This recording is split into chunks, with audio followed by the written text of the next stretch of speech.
Welcome back to the channel. In this video, I'm going to show you how you connect Claude to n8n. Let's dive in. We're now inside n8n. First, you choose create new workflow or choose for an existing one. I choose for demo YouTube. Open it. First step, top right, you choose for AI agent.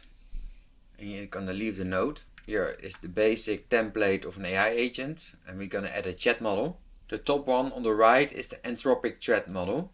And here you're going to choose a credential, click on select credential, create new credential. And here we need to add an API key. So head over to the Anthropic Developer Console. We are now inside the Developer Console of Anthropic and we're going to create an API key. Go to the menu on the left. If you don't see the menu, click on the top left arrow for expand. Go down and choose for API keys.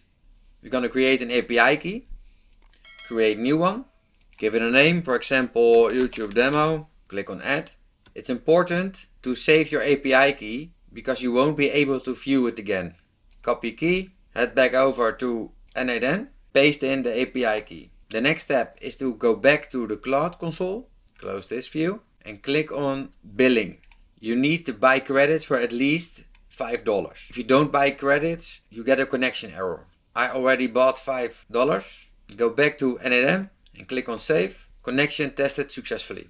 In the agent, we can now choose all the models from Anthropic. We leave it on Claude for Sonnet, leave the node, and now we're gonna test it. Click on open chat on the bottom, the red button. Hello, how are you today? And on the bottom right, you see the output. Hello, I'm doing well. Thank you for asking. I'm here and ready to help with whatever you like to discuss or work on. How are you doing today? If you want to know how I talk to the agent, I use a tool called Wispr Flow. Check out the video description for a link. If you find this video helpful, give it a like and subscribe, and I'll see you on the next one.